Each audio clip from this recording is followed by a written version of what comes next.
Welcome, welcome back again to the H2O Spirit channel. And today we are back on physics. We are still doing physics today. Okay, this is physics by the H2O. If you have not subscribed to our YouTube channel, please do that because you are actually missing a lot. You can't get our notifications whenever we come online. This topic or subtopic that we are going to consider today is a very important topic for every student preparing for WAEC, NECO, GC, JAM, and other related examinations.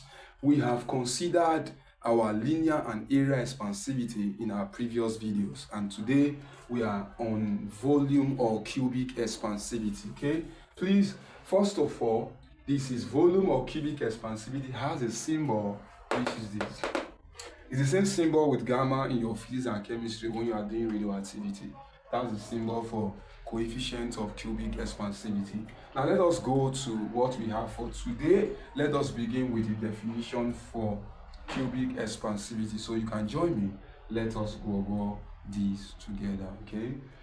This is the increase in volume. The increase in volume means change in volume per unit volume, which means the original volume, per degree, rise in temperature, which means change in temperature. And that definition gives birth to this formula that you are seeing on the board. Take a look at it, don't be distracted.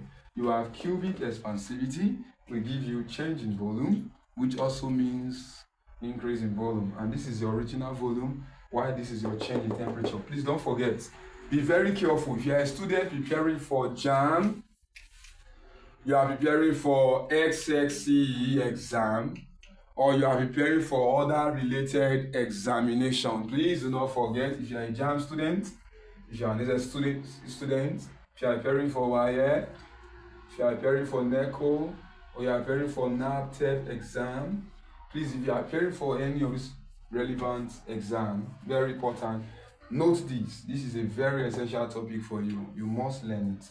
So your coefficient of cubic expansivity is 3 times your linear.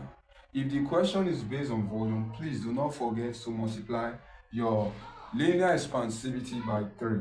Remember, in our previous video, I told you that area expansivity is 2 of linear. And then cubic now is now 3 of linear.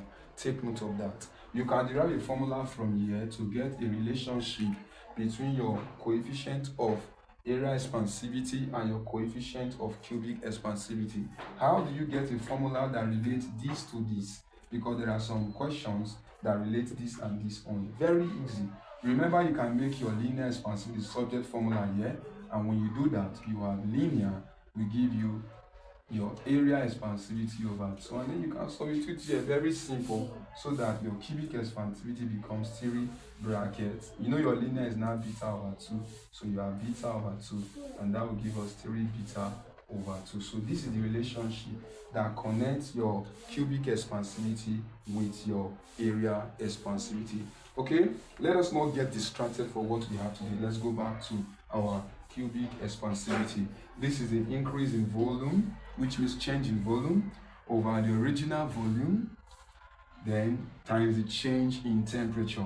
Okay, all symbols, as you are seeing on the board, have their usual meanings. This is delta V, means change or increase in volume. Please take note of that. I've told you before in our previous video, change in volume can be V2 minus V1 or V1 minus V2. This is when there is a rise in temperature. This is when there is a fall in temperature. So it is possible that a material can either shrink or expand. This is when your final volume is bigger than your initial volume. This is when your initial volume is bigger than your final volume. Please be attentive. Then you have V1, which means the original volume or the initial volume. Please take note of that. All volumes must be in the same unit, while delta theta means change or increase in our temperature. Your increase or change in temperature means theta 2 minus theta 1 or theta 1 minus theta 2, depending on the nature of questions that is given to you. So please master the definition for cubic expansivity learn your area and learn your formula and know what the symbol signifies. Okay, we are going to take an example, a minimum of 2 questions on cubic expansivity. Okay, we are taking an example on cubic expansivity. A metal of volume 40 cm cube. This is the initial volume of the metal. So our V1 is 40 cm cube. Is heated from 30 degrees Celsius to 90 degrees Celsius. That is to say, our initial temperature is 30 degrees Celsius and final temperature is 90 degrees Celsius. So what do? Very easy. Get your change in temperature here. So your change in temperature will be 90 minus 30, and that will give us 60 degrees Celsius. Don't forget, this question is based on volume. So what we need is cubic expansivity, not linear expansivity. So because if you look this question, you will see that linear expansivity was given to us. So what do? That is why I told you that our cubic expansivity is 3 times linear. So you must do that. And that will give us 3 times our linear is what? 2.0 times 10 raised to the power of minus 5. So that will further give us 3 times 2.0 will give us 6.0 times 10 raised to the power of minus 5 per Kelvin. So this is our cubic expansivity. Now let us get our change or increase in volume that we were told to calculate. So we are looking for change in what? Volume. How do we get change in volume? Very easy. Let's bring our formula. Our cubic expansivity is change in volume over the original volume times change in temperature. So what's our cubic expansivity? 6.0 times 10 raised to the power of minus 5 equals to change in volume over our original volume is 40 times change in temperature. Change in temperature, we have done it, we have 60. So you have times 60 here.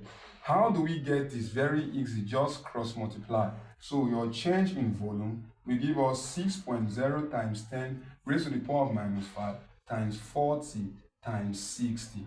And if you multiply all of this value, you are going to get 0.14 cm cube.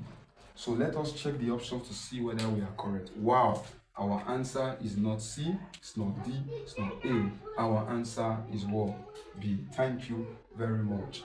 We have come to the end of this video. Subsequent questions will be given to us in our next video. Please, if you have not subscribed to this channel, please do well to do that. Thank you very much, and I see you in my next video.